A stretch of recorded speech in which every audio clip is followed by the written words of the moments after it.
Jeffrey Owens, CTM, CVP, is a dynamic speaker who engages audiences with his real-world experience to help people and organizations to become more effective and achieve greater success. Jeff understands that his presentations are not about him or his experience. It is about taking audiences on a journey of discovery to identify and amplify their own skills and expertise. Jeff is an expert on dealing with people effectively, demonstrated through his background as a hostage crisis negotiator, business leader, and as an internationally recognized expert in threat assessment and management of discordant, disruptive, and dangerous behavior. So y'all better behave. As a police officer in the Honolulu Police Department, Jeff learned to deal with people from all walks of life in virtually every imaginable situation. As a detective in the 1980s, he was called on to be a founding member of the HPD's first hostage/crisis negotiation team and was a lead negotiator in events ranging from simply difficult people to life and death situations. For the following 2 decades, he was the department's in-house expert on interpersonal conflict and violence and the effective use of communication and negotiation skills to achieve desired outcomes. He retired from the Honolulu Police Department in 2002 at the rank of major and launched his business as a consultant and professional speaker. During the period of 2009 through 2011, Jeff stepped away from his speaking business for a little over 2 years when he was recruited by a global security company to take over their struggling Pacific region operations and to do a turnaround, which he succeeded in accomplishing, getting valuable insight into how his negotiation and communication expertise translates into success in the business world. Jeff has provided consultation, assessment, and management assistance to numerous businesses and government entities on workplace violence and threats, targeted and general violence, and the effective use of communication and negotiation skills. In April 2015, Jeff became one of the first people in the world to be awarded the prestigious designation of Certified Threat Manager by the Association of Threat Assessment Professionals. Jeff uses his unique experience and expertise to verbally illustrate his presentations with relevant, engaging, real-life examples that help audience members become more effective in fundamental requirement for professional and personal success, dealing effectively with others. Jeff is a professional member of the National Speakers Association, the Association of Threat Assessment Professionals, SHRM ASIS International, the Hawaii Hotel Visitor Industry Security Association. He is a co-founder and past president of the Speakers Association of Hawaii, co-founder of Threat Team Education, and the founder of Hawaii Speakers Hall of Fame. Please join me in welcoming Jeff Owens.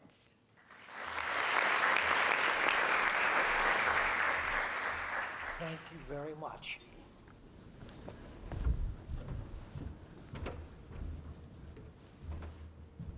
My name's Jeff Owens.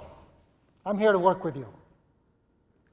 That was the introduction I would use whenever I was called out on a hostage situation, a barricade event, a person in crisis, such as a person threatening suicide. And I think it's a very appropriate opening for our time here together today, this morning, because I'm not really here to teach you anything. I'm here to work with you. Every one of you here are already experienced negotiators. You've been negotiating all your life. From the time you were a little child, asking, "Oh, Mommy, can I stay up for 5 more minutes? I promise to be good." "Daddy, just read one more story. I'll be good tomorrow." As a teenager wanting to borrow the car, promising to be home on time. And in your business lives, you negotiate all the time. You negotiate in your personal life all the time. So really what I'm here to do today is to share information with you. Some of it you may already know. Some of it you may know and forgot you knew it. So really maybe I'll just remind you. Some of it might be new to you, or maybe it's just looking at it in a new way. So really, my goal today is not to teach you, but to work with you. Now, before I get into all that, though, I gotta tell you about Hawaii, right? Because I'm from Hawaii. Has anybody here been to Hawaii? Okay, so you guys know what I'm about to do and what you're supposed to do in return. And for those that haven't been, you'll believe anything I tell you, right? So for those that haven't been, what I'm going to do is I'm going to call something out. And then you repeat back to me. Now, the common that you hear in Hawaii is everybody says, aloha. Aloha. Fantastic. But we're going to add one more word to that. It's kako. Now, it's spelled differently in Hawaiian, but it's pronounced like ka, like a raven or a bird, ka, and ko, like co-worker or co-ed or co-opted. Okay? And you put those together. So I'm going to say aloha kako. Fantastic. You guys are great. Why do I use that? Because aloha, as you probably know, we use it as a greeting, as a term of endearment, as a farewell. We use it a lot of different ways. I got a whole session on that one. But when we add the kako, what it is saying is that welcome to everyone, including myself. So by saying that, you have included yourself today in this session. That you are here to participate on equal terms with everybody else in the room, including me. I have a background, I have an experience that I hope that some of the information I share from that background and experience you will find beneficial. But you have a background and experience too. Now, I'm going to tell you a little bit about how I got into negotiation in the first place. And to do that, we got to go way, way, way back in time to when I was a kid. I grew up in Hawaii. I know I don't look like it, but I grew up in Hawaii, and I had the good fortune of growing up in a multicultural society, and my community was very multicultural. I didn't realize it at the time, but that was going to teach me some incredibly valuable life skills. So when I got out of high school, I'm old enough that if you were 18 years old, male, and out of high school, you had 3 options in life. You could go to college, you could get drafted, or you could join the military. Well, I thought going to college, that sounds like an awesome idea. I think that'll be so cool. And then I found out you don't get to go to college if you're the 1/10 of the class that made the upper 90% possible. Yeah, I wasn't the best of academics. But if you had a party, oh man, I was there. So going to college wasn't going to happen. I don't like people telling me what to do. So getting drafted was completely out of the question. So I joined the Marine Corps. Now they're going to tell you what to do, but my logic is I selected who's going to tell me what to do. I can justify just about anything. So I went off, I joined the Marine Corps Reserves, went off, did my active duty time, came back home to Hawaii, and now you got to get a career. You got to decide, what are you going to do for the rest of your life? I'm like, I'm young, I have no clue what I want to do for the rest of my life. And people will give you this fantastic advice. Think about the kind of things you enjoy doing, and then see if you can find work along those lines, you'll have a happy career. That made perfect sense to me. And then I found out you don't get paid anything for drinking beer and chasing girls, which I really enjoyed doing. So I needed to find a new career path. So in 1970, before many of you were born, I joined the Honolulu Police Department. My attitude at the time is, hey, I'm young. If it doesn't work out, I can quit and go do something else. And I guess it worked out. I was there until 2002. But I mentioned this not just to talk about my background, but back in the day, let's be honest, police work and street people might be a little bit different than nowadays. Things could get physical. When I joined the Honolulu Police Department, they still had height and weight requirements. I was one of the 2 smallest people in the police department. So getting physical with people on the street was not my preferred modus operandi.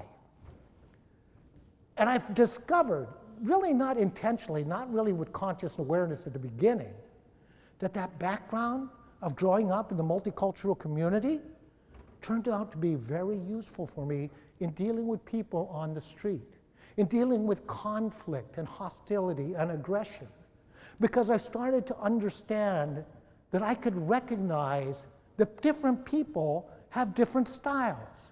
They have different worldviews. They have different communication preferences. They have different emotional thresholds. And I was able to tap into that kind of just instinctively, and then later on realizing what I was doing and being able to use it as an effective tool. And I mention that because as negotiators, you need to be able to adapt. You need to be able to pivot and change, to deal with different people with different viewpoints, different ways of communicating, different value systems, different whys, whats, and hows.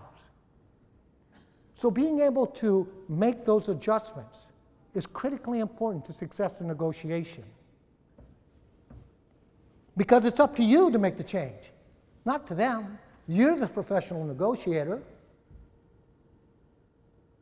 So I joined the Honolulu Police Department, went up in rank, was doing okay, and I became a detective. And as in the introduction, and thank you very much, it's a wonderful introduction, almost like I wrote it myself. And I became a detective, and I was selected to be, as was mentioned, a founding member of the Hostage Crisis Negotiation Unit. But the interesting thing is, negotiation was new in the world of police work in those days. In point of fact, we did not have a unit. The way it came about is I went to the major in charge of the criminal investigation division where I was working. I said, hey, boss, guess what? I found out about this new thing in police work. It's called negotiation. We actually talk to the bad guys. And his actual response was, that's just a fad. It won't work. I said, no, come on, boss. We really got to give this a try. So his instructions to me were this. Owens, if you want to go out and talk to people, okay, let the detectives, the officers know, and they can call you, but we don't have an official program. There is no training. I won't pay you overtime, and if anything goes bad, you and I never had this conversation. Thanks, boss, this is fantastic. So I started getting call-outs. And usually, the calls I would get would come at 0:30 in the morning when people are too drunk, too emotional, or both, or that they do really stupid things. Or the crook was just too stupid to get away before the cops showed up. And I'd get a call. Hey, we got this situation. The person won't let them, the other person out of the house or the room or the building, or the person has barricaded themselves in. They're threatening, that they'll engage in violence and shoot or whatever. And I get the call. By the time I wake up, wash my face, get some clothes on, and drive over to wherever they are, they've had a chance to sober up or calm down, realize they're in a situation they really don't want to be in. And I'd arrive. My name is Jeff Owens. I'm here to work with you. And then I start asking questions. So what's going on? What happened? How are we in this situation? And they would start to vent, and they would talk to me, and I would listen. The power of listening is incredible. We're going to talk more about that. And once I had some insight into what was going on, I could hear when the right time to ask. I would build a rapport. I'd build a relationship with them. And once that was there, then I would ask for what I wanted. Why don't you go ahead and let that person out of the house? I mean, come on. You really don't want to be in this situation. Let them out. You have a situation. It's not that serious right now. Go ahead and let them out. And they would. Oh, man, I'm pretty good at this. And then I talked to them a little bit more. So, come on, man. Yeah, there's going to be some consequences, but right now it's not that big of a deal. Come on out. And they would come out. And I was like, I am so good at this. And everybody's like, hey, you're good, man. You're the hostage negotiator. You're fantastic. And I started to believe it. And then one day, I got a call. This call was different. It didn't come at 0:30 in the morning. It actually came in at 10:07 in the morning. I remember the time because this was a significant event. 10:07 in the morning, lieutenant from the SWAT team calls. Now, this was out of the ordinary. Usually I was getting called by the street cops. Hey, Detective Owens, we got this situation down at the harbor. Got a guy with a gun. He shot at some people. Luckily, he missed. Everybody's isolated. Sniper's in place. They can take him out, but the commander says I'm supposed to call you, like you're going to come talk to him or something. I'm sure you don't want to do that. Of course I want to do that. I'm the hero. Here I come to save the day. You know, I'm going to be the Mighty Mouse, right? So I got in my car, I blaze down there, slam on the brakes, movie styles, screeching tires kind of a thing, jump out, walk past some officers. They're going, Detective Owens, Detective Owens. I go, hey, don't worry, I got this. I'm the negotiator, man. I'm good at this. Walking past, I see another detective that I know. I was like, wonder what he's doing here. He's like, hey, Jeff, can I talk to you? I said, hey, brother, I'd like to talk to you, but not now, man. I'm going to go talk to this guy. I'm going to take care of this. I'm going to get him to give up. I walked up to the person. I said, my name is Jeff Owens. I'm here to work with you. And he suddenly reached behind him, and he pulled out the gun. They've been trying to tell me he still has the gun. And he puts it in my face. And he starts to yell and scream and swear. He's calling me every name in the book, embarrassing me, humiliating me, attacking my dignity. What did I want to do? The exact same thing you want to do when somebody gets rude and confrontational, uncooperative, and disrespectful to you. I wanted to tell him off. I want to put him in his place. Who are you to talk to me like that? You can't talk to me like that. You're the bad guy. I'm the good guy. You're the crook. I'm the cop. You're not color coordinated. But you got the gun, and I don't. No place to go. I'm not going to get my gun out of my holster before he pulls the trigger. You see, I've had the unfortunate experience of being on the wrong side of a gun more than once in my life. It's never good. But I looked this man in the eyes, and I knew if I made a mistake, he would pull that trigger. So I did the only thing I could do. I started to talk to him. You don't need that gun, man. I didn't come out with my gun on you. Why do you got to put a gun on me? I came out here because I want to know what's going on. How did you end up in this situation? Why are you doing this? I want to know. I want to find out. I want to work with you. Because at the same time that I looked him in the eyes, I saw something in his eyes and I saw something in his face. I saw hurt and frustration and anger and fear, and I heard it in his voice also. You all have the ability to see, hear, and understand the people that you're dealing with. Call on that ability. It's a very useful tool. So he started to talk to me, and I listened. And every now and then, I'd ask a question. But it really didn't take that long. And after a while, he put the gun down, we took him into custody, and nobody got hurt. And I'm alive to talk to you today, which I consider a plus. I don't know about you guys, but I consider it a plus.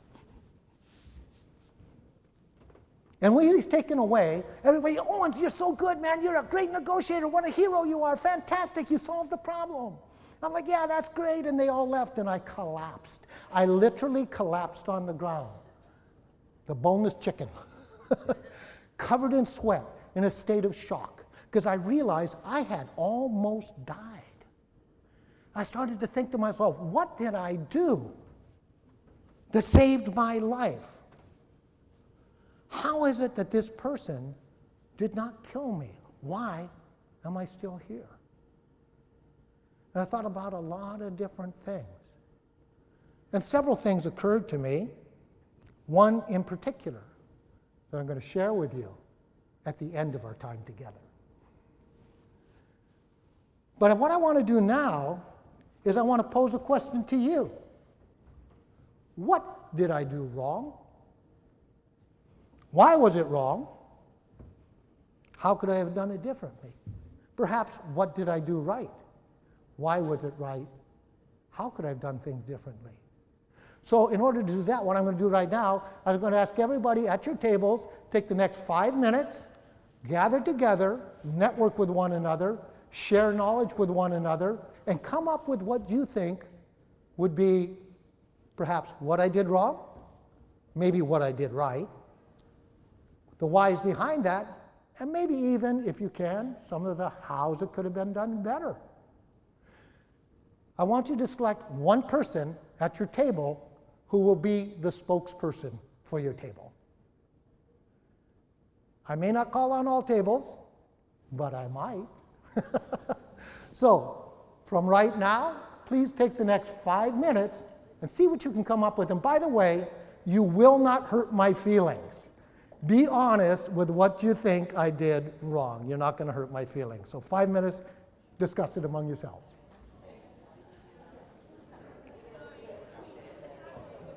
Okay, I think we've had about 5 minutes here. So here's what I'm going to do. I'm going to go ahead and jump off the stage, which is a very dramatic act in and of itself. You know, no net, because I'm hard of hearing and I want to walk around. I want to hear what people have to say when I call on you. So let me jump down. Ta-da! Oh, come on. Hey, there we go. That's the way it's supposed to be. Thank you. I'm going home now. So I'm going to go around and kind of pick on some tables to just see what answers I might get. So they're sitting in the front, but I'll be nice because they're sitting in the front. I won't call them at the first table. You know, what I'm going to do, I'm going to go to the people who hide in the back, and I'm going to call on them as the first table. So who is your spokesperson? Right here. All right, so Jennifer, what did you guys come up with? What did you do wrong? You should have assessed the situation first. Maybe talked to some of your coworkers. Found out if you had a gun or not.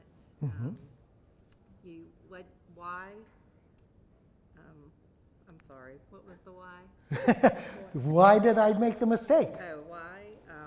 Because you had all this experience with getting in there and getting the job done, and everything was always okay, and you assumed that this one would be the same.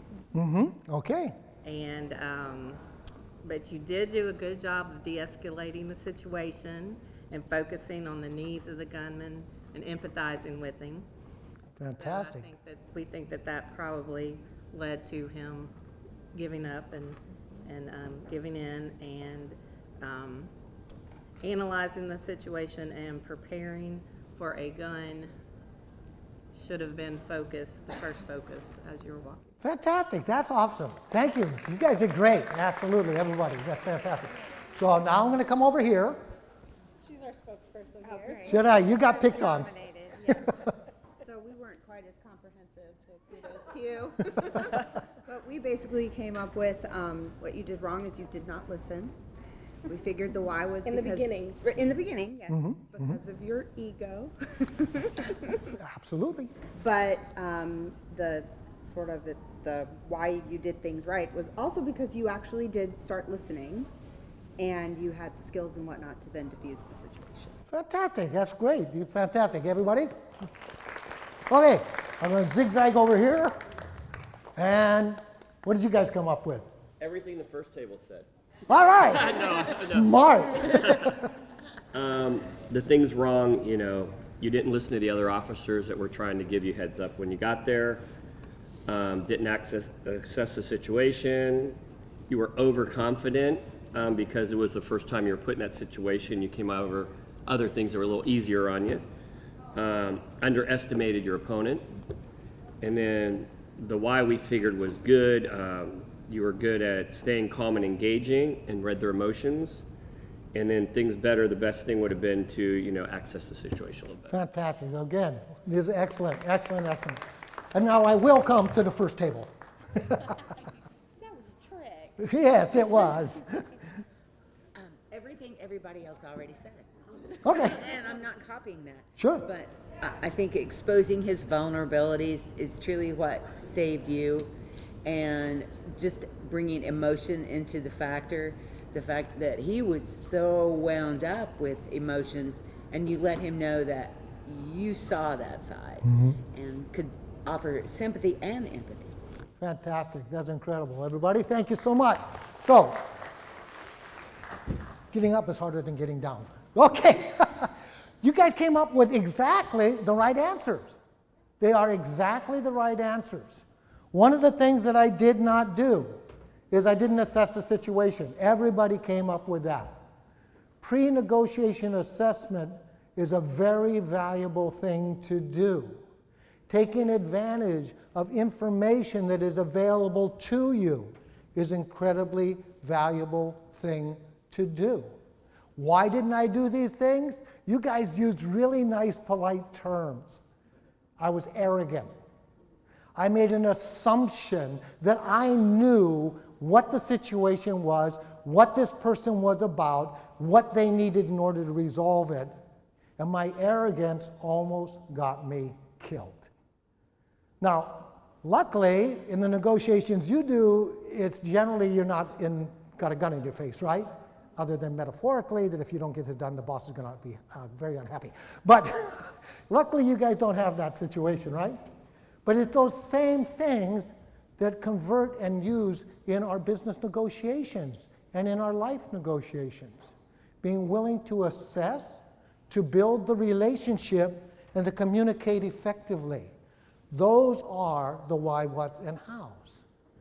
Assess situation, build the relationship, communicate effectively. That is what we take from it. Now, the other thing that I did, and that you guys pointed out, is that I did start to recognize that while this person had a gun in my face and I had a situation, I was not negotiating with a situation. I was not negotiating with an incident. I was not negotiating with an action or activity. I was negotiating with a person. Sometimes in our business negotiations, we get really focused in on the terms of the contract, the price agreement, the number of comp rooms, or this, that, or the other thing, the liability factors. Those are important. You need to pay attention to those. Critically important. But never forget, you're not negotiating with an organization, a position, an issue, or a situation. You're negotiating with a person.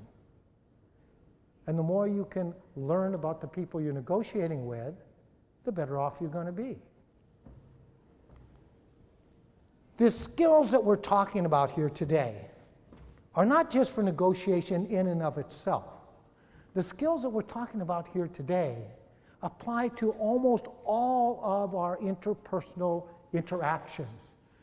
How we communicate impacts how we negotiate. How we negotiate impacts our relationships. Relationships impact how we communicate. And it's a synergistic circle. These same skill sets for negotiation work in our interactions with all people in our business lives and in our personal lives. So we're really talking about respect. As you pointed out, I treated the person with respect. Here's a little meme I'm going to share with you. You might want to make a note of it. It can be useful in different things. I didn't like that person. I think it's pretty obvious. I didn't like this person. I was not going to invite him over for the weekend to drink beer and watch football.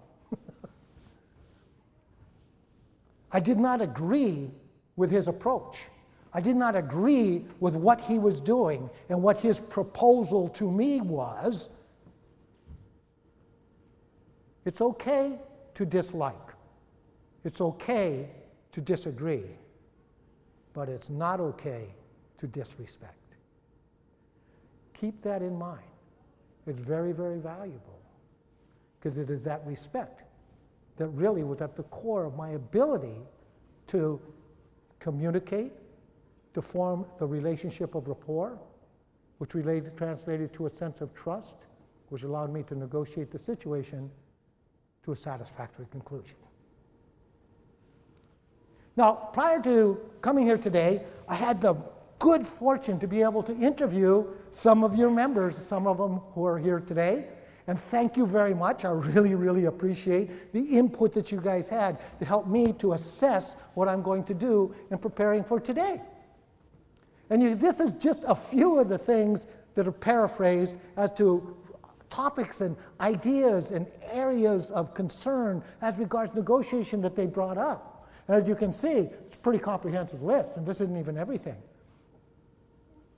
All of these are important points that we could spend a lot of time talking on, but we don't have that kind of time today. So really what I'm going to do is I'm going to kind of compress all of these things into talking about things in terms of concepts. I'd love to be able to talk about all the specific points of interest, because all are interest, and there's a lot of strategy, tactics, and ways to negotiate effectively. But since we have a limited amount of time, I'm going to coalesce things into concepts. Concepts are versatile. Concepts are awesome because they can apply to lots of different situations. You can adapt them to situations as is needed. So most of the concepts I'm going to talk about will actually encompass all of those points of interest that we just showed the slide about. Okay? But concepts are like tools. So I'm going to give you some concepts today, but just like tools, sometimes you need a hammer, sometimes you need a wrench or a saw. Other times you use one tool in support of another tool. So what I'm going to give you today are not absolutes.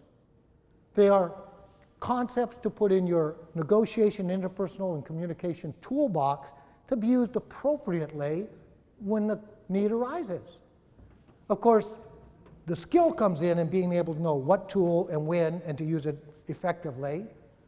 We're not going to have time for doing a lot of skill development exercises, but I would suggest this. Take these concepts, use them in the real world as often as you can, because just like a physical tool, the more you use it, the better you get at its use. The more you use the concepts, the better you'll get at their use. Quick, kind of just like for fun, okay? If you have a flea market in the area that you live or hang around or go, a flea market or equivalent, that's a great place to go practice negotiation in a non-threatening environment. You're not going to get all the assessment and all that kind of stuff in advance, but you have an opportunity to practice the communication skills of negotiation in those environments. That's loads of fun to do. Plus, you get to go home with some really cool stuff, and you get some good deals on them, which makes my wife happy. All right, so the concepts are like tools, and the primary concept, the main one that we're going to be talking about today, we've already mentioned it several times, is the why, what, and how. These are three synergistic concepts that interact with one another. They're synergistic because each one supports and empowers the other.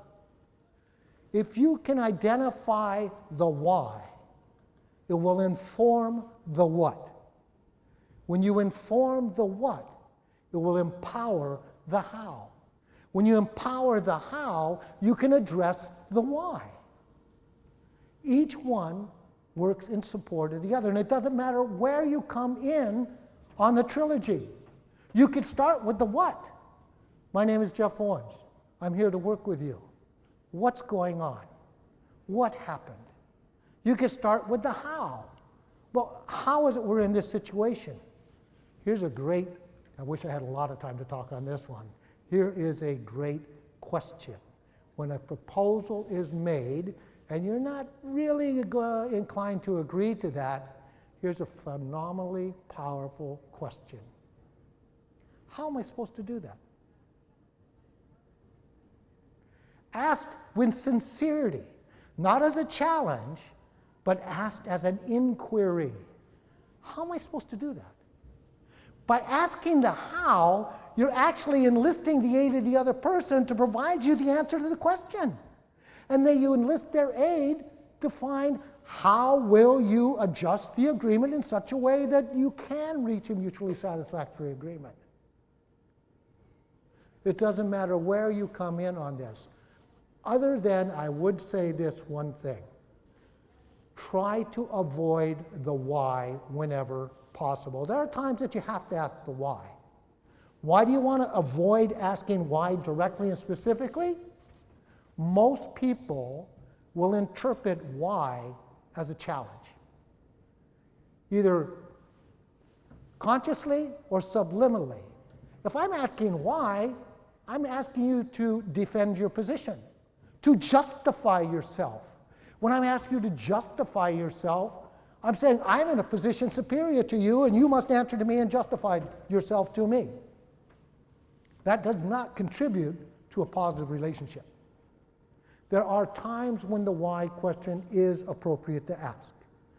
And there are times you want to imply that you're questioning the validity, and therefore the why could be a tool to be used. But generally, you want to identify the why by asking the what and the how questions. What are the factors that underlie this aspect of your proposal? How did you arrive at this particular number or this particular offer or counteroffer, whatever it might be? Identifying those will help you to identify the why. And the why will inform the what, that empowers the how, that addresses the why. So we're talking about negotiation, right? We're here to talk about negotiation today. I'm sure everybody knows what negotiation is, correct? So help me out here. What is negotiation, and what is the goal of negotiation? So I'm going to make this open to the public for anybody want to volunteer. Great, thank you. And I'm going to jump down because I'm deaf and I got to run over there to hear what you say. A negotiation is where people are starting on two different sides of an agreement, and the goal is to meet somewhere in the middle for mutually agreed upon. Fantastic. That's a great, right? Two sides coming from different perspectives who want to meet in the middle to come to a satisfactory agreement. Anybody got any other suggestions on what a negotiation might be? Okay, great, because that is the textbook definition, really, of a negotiation. And you guys did define the goal as coming to a mutually acceptable agreement. Am I correct? So that is wonderful. That is good. It shows that all of you are intelligent and all of you are experienced and knowledgeable about what negotiation is about. But have you ever dealt with the person who had a different perspective on negotiation? The negotiation is about winning. Negotiation about getting my way at your expense. You ever dealt with that person? Yeah, unfortunately, there are more of them than there are of you. So while we want to talk about negotiation, and it is true the goal to be a mutually acceptable agreement, I want to take a little bit of a change, a little bit of a twist on here, and we're going to talk about effective negotiation. Slightly different. Effective negotiation is about forming a collaborative relationship in which each side works on finding solutions to obstacles to agreement. It's negotiation in partnership. It involves a sincere desire on the part of both parties to reach that mutually acceptable agreement. Now, sometimes the other party is aware of this, and that's to your advantage. I had a conversation with somebody earlier, had asked about, well, if you got people in the room, and you got people who might negotiate with each other in the future, and they're both hearing all of this stuff, aren't they going to be kind of countering each other on it? And my viewpoint is no. When you understand that the goal of effective negotiation is all about, then you'll understand that you actually want to work in collaboration with one another. It's not adversarial. You have different positions. You want different outcomes, but it doesn't have to be adversarial. It could be you're both working to achieve the outcome that is acceptable to you under the circumstances of the moment. So the difference between negotiation and effective negotiation is the goal. You see, the goal in negotiation, reach an agreement. That's wonderful, that's fantastic. Goal in effective negotiation is to reach a fair agreement. And a fair agreement isn't really about getting what you want. That's important. You certainly want to negotiate to achieve that. I'm not denying that at all. But it's getting what you want is tactical. It's in the moment. It's the one time.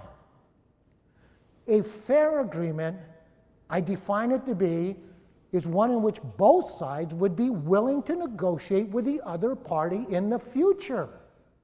You can get that what you want by having that effective negotiation and collaboration with the other person so that you both walk away feeling, you know what? Maybe I didn't get everything I wanted, but that other person, they negotiated in good faith. They negotiated fairly. And I'm okay if I have to deal with them again in the future. There's a certain element of trust, not blind trust, not I'm just going to accept anything you say, but a trust that the person will negotiate in good faith and will keep their commitments in the future.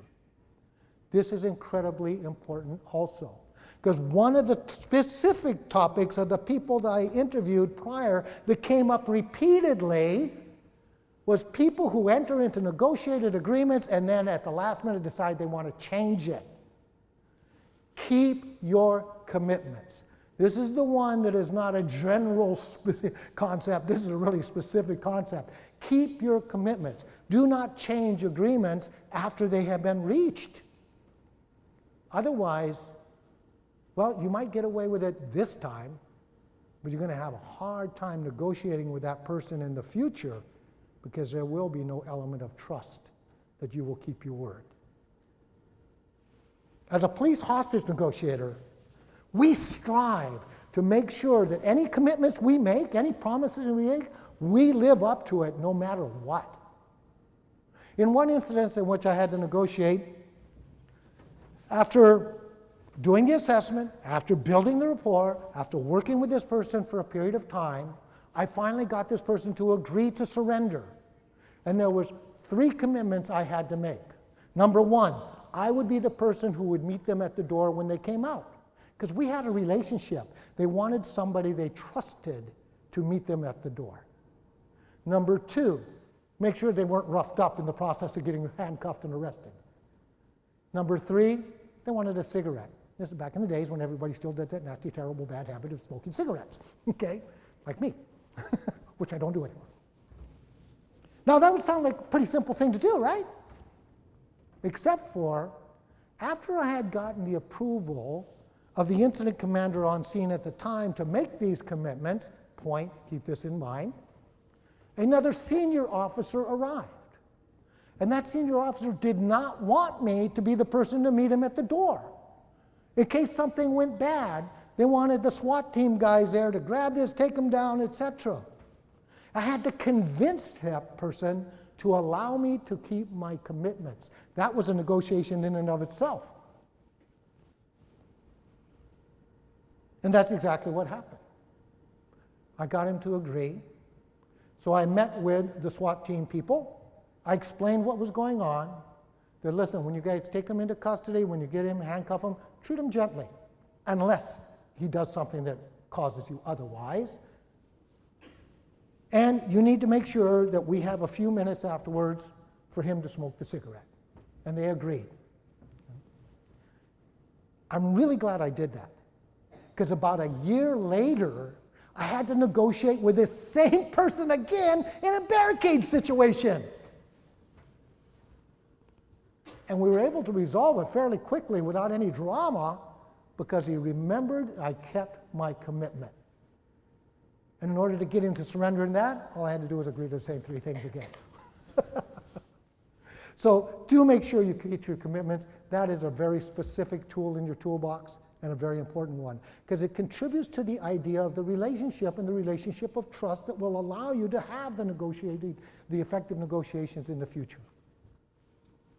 So let me ask you this. Here's another kind of a room question. Who should be the decision maker in a negotiation?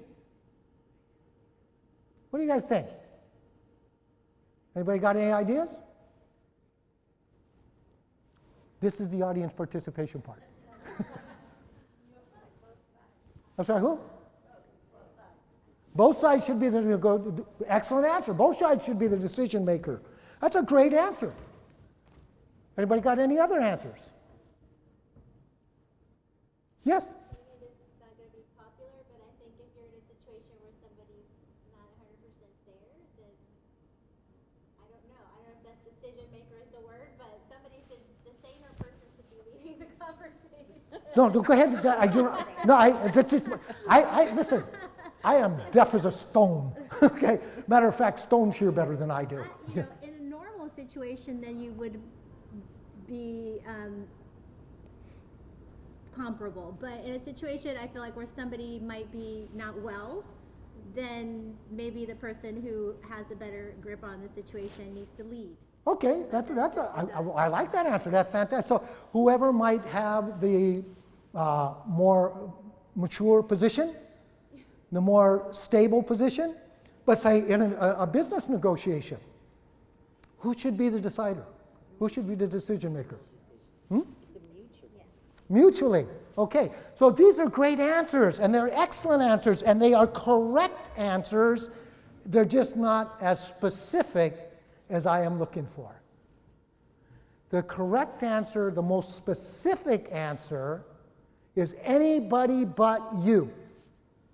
As a hostage negotiator, I never want to be the decision maker. I always wanted to go to a higher power for authority, and more importantly, to be the advocate for the other side in the negotiation, at least in their eyes. If I'm the decision maker and the other person is skillful with their communication, their tactics, their strategies, and they back me into a corner, and all of a sudden I got to make a decision, and now I'm committed to that. The decision maker is my boss, my partner, my attorney, my accountant, my dog groomer, anybody but you. Because then this allows you to buy time if you need to. That's a great proposal. You know what? I mean, I'm not sure really there's some elements I'm kind of questioning here. But let me do this. Let me take it to my higher authority. And let me run it past them and see what they say. If there's changes you want in the agreement and you come back, you're not the bad guy. You're not the person who's turning them down. Hey, I had a chance to talk to my boss, my higher authority, whoever that might be, and they're not entirely happy with certain aspects of this agreement. Could we revisit? And then you get to negotiate, but you're not the person that said no, are you? If it is a good agreement, you're going to agree to it, it works in favor to you also. I took this to my bosses, to my higher authority. I tell you, it was tough. There's a lot of aspects of this they really were not favorable for, but I convinced them to accept it. So we have a deal. Who's the hero? You are. You just became the hero in the negotiation. For an effective negotiation, if you need to negotiate with this person again in the future, how are you going to do? Pretty well? So, some of the elements about negotiation, because I don't have a whole lot more time here today, to be honest with you, I was like, I need about 4 hours, maybe 6. So I had to, when I wrote up my presentation for today, it's like I had all this stuff, and I went, no, I cut it out. So I really don't have that much, But I want to break it down to the ABCs of negotiation. That was going to be the original title, and then decided, no, it sounds too elementary and nobody will sign up to be here. The A, assess. Something you all identified as critically important when we talked about what I did wrong. I did not assess the situation. Assessing the situation in totality prior to negotiation is a very valuable tool. If you understand your why are you negotiating? Earlier, I asked everybody to select a spokesperson at their table. That was a negotiation, wasn't it?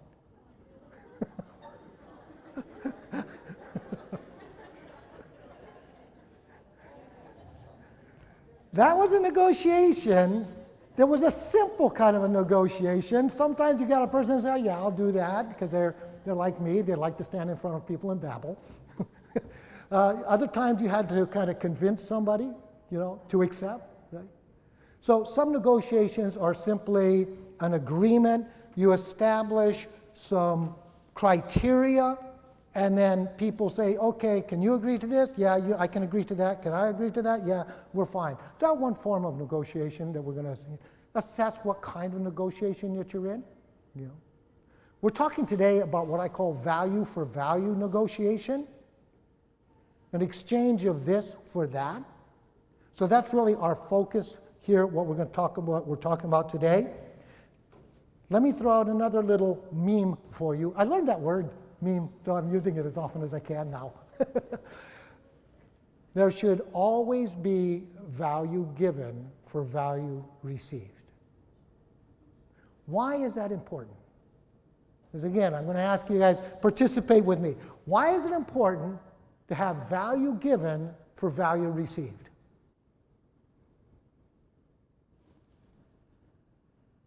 Is it that hard?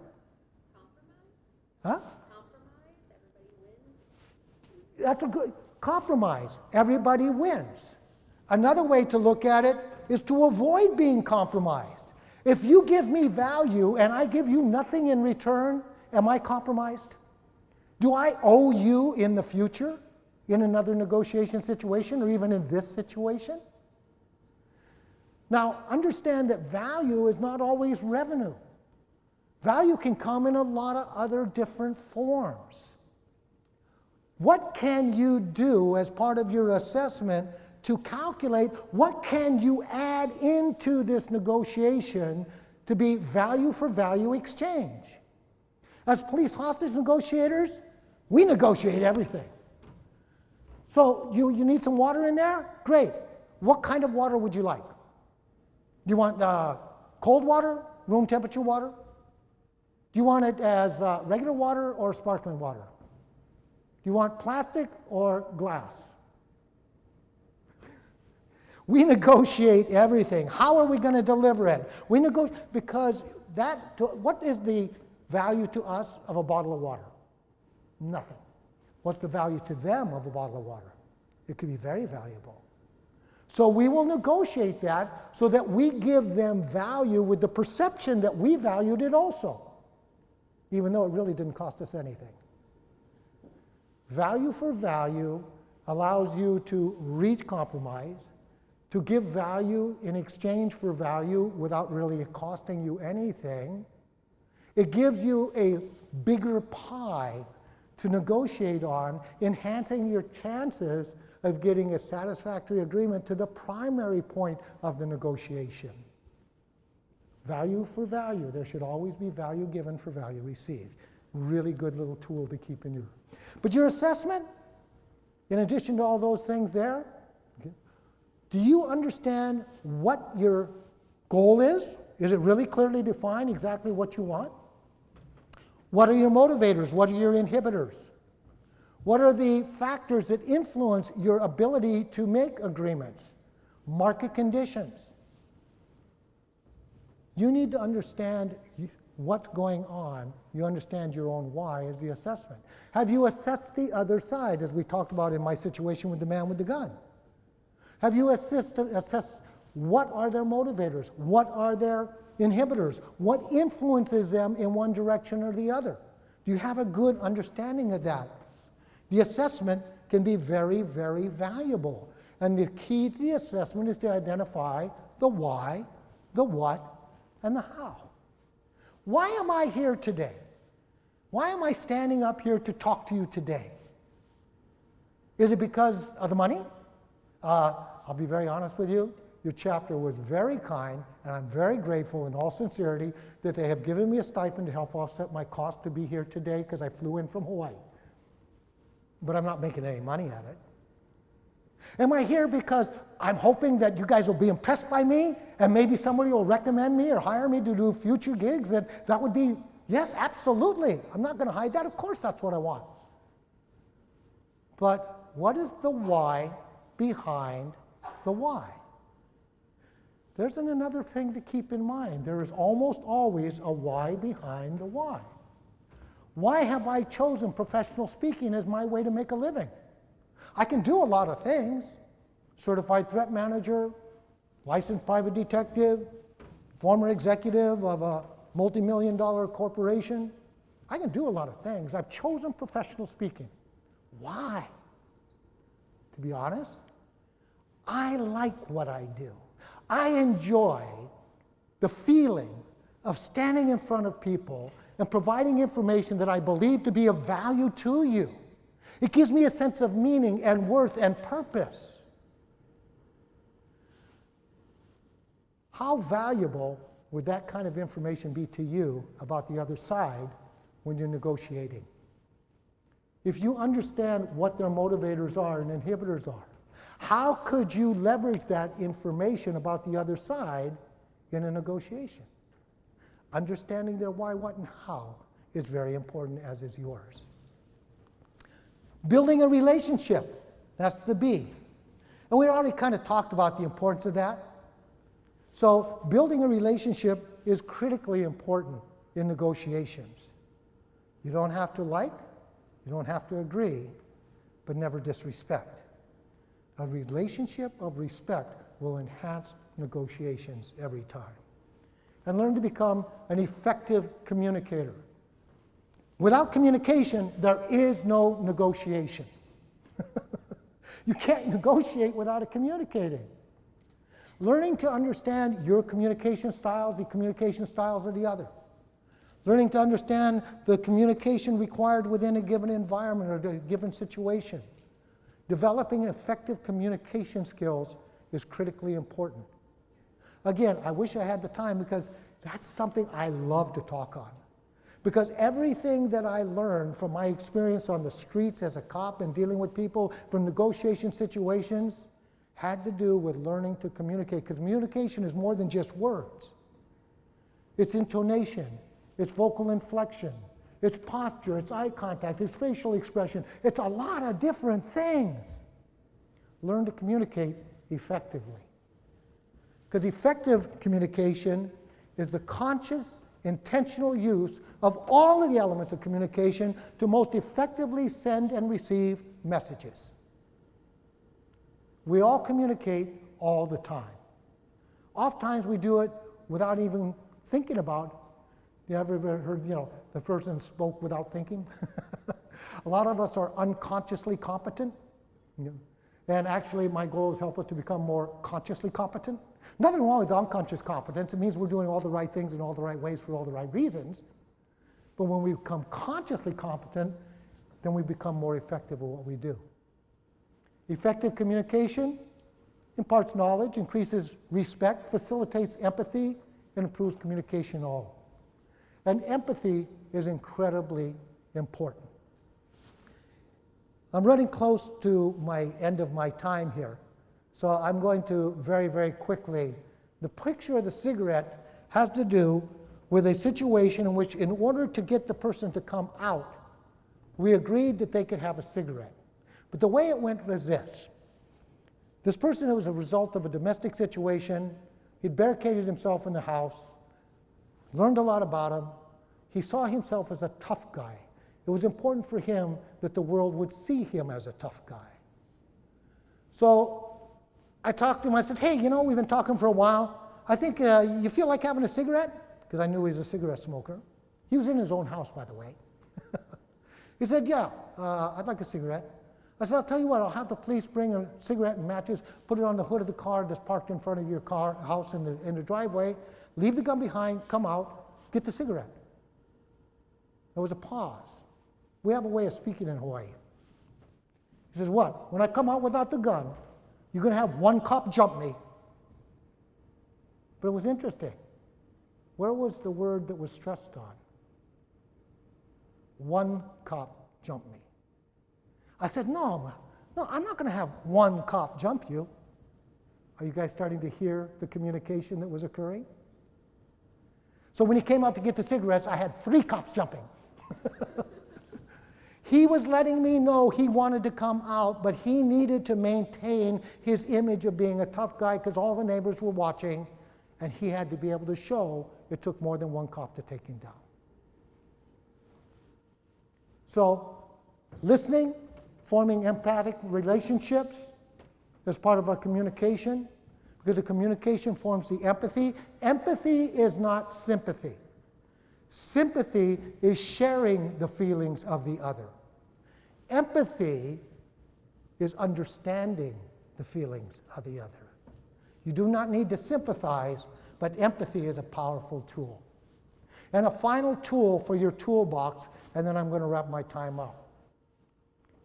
A belief on the part of the other that you want to reach an agreement, but you're willing not to. This is a very powerful tool. Why would I negotiate with you if I know you are not willing to walk away? That you have no option other than to agree if I press you long enough, hard enough. You need to communicate that while you want to reach an agreement, you do not want to walk away. You're willing to walk away if you cannot reach a fair agreement. This is a powerful tool. So we've covered a lot today. I'm running out of time. A couple of final things I'd like to share with you. I said the what, the why, and the how provide understanding. Understanding translates to these three elements. Respect, which acknowledges the dignity and values of others. It removes barriers to communication, the sharing of knowledge. Understanding facilitates communication, which imparts trust and confidence. It recognizes individual importance, increases knowledge, and demonstrates respect. And respect is so important to us. Knowledge provides understanding, displaces fear, reduces conflict, promotes respect, enhances communication. These are also three synergies, just like the why, what, and how. Before I leave today, there's one final concept that I want to share with you. It was interesting, not only when I interviewed people prior to this event, but in many situations, that sometimes people question their own ability, their own competency. I want to share something with you. You are able. You are competent. You are good. You do not need to question that. There's a common term out there now called imposter syndrome. And a lot of us are suffering from the imposter syndrome. I am here to tell you, you are not an imposter. You are the most awesome you that has ever walked this planet or ever will walk this planet. You are awesome. Hold respect for yourself, for the other, the situation. And most effectively, respect yourself. I said at the beginning that I would save the most important lesson from the situation of the man with the gun in my face till the very end. And this is the most important concept of all in my view, because it's kept me alive in more than one situation. Never allow yourself to embarrass, humiliate, or attack the dignity of anyone, including yourself. Negotiations can get tough. Negotiations can get intense. Negotiations become emotional. Never allow yourself or anyone under your authority to embarrass, humiliate, or attack the dignity of anyone, and anyone includes you. For you are worthy. I'm Jeff Owens. I'm here to work with you.